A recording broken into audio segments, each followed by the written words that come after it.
Welcome back. What can I do for you? It's not something I enjoy, but I pray to God that someone may learn from my mistakes. What would you like to know? I try not to involve myself with matters of the Mojave anymore.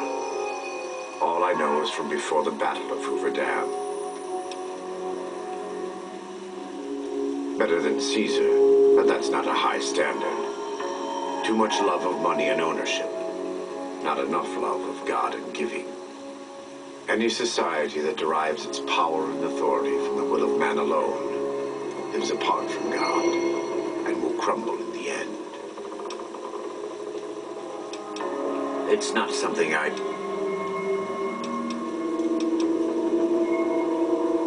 was born in Ogden, what people came to call New Canaan.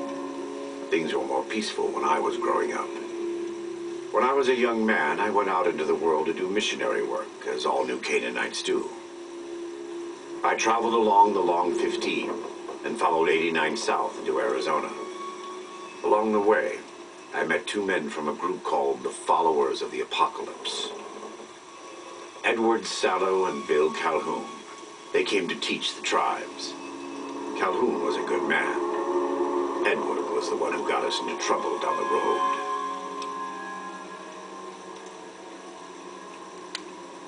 No, not then. Back then he was just Edward. Smart man. Young, but we all were. We thought we could hike into the Grand Canyon and talk to Blackfoots. We did. And the Blackfoots were friendly enough at first. But eventually, I've thought back to that day so many times. I must have mistranslated. Something must have been mixed up, because the Blackfoots decided we weren't going to leave. The rest is history, assuming Edward hasn't changed it.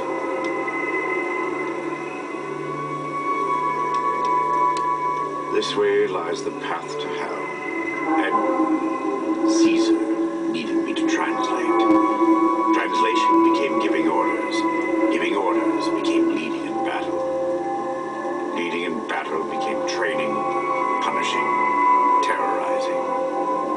A series of small mistakes before a great fall. And I stayed in that darkness until after Hoover Dam. After I failed Caesar and he had me burned alive, thrown into the Grand Canyon. I survived because the fire inside burned brighter than the fire around me. I fell down into that dark chasm. The flame burned on and on. The next morning, I woke up and crawled out of the northern edge of the Grand Canyon, that cursed place. It took me 3 months to reach New Canaan. It was as though the prodigal son had returned. They welcomed me like I had never left. Never done anything to shame them. The fire that had kept me alive was love. Their love. God's love. I will never be able to repay the debt I owe to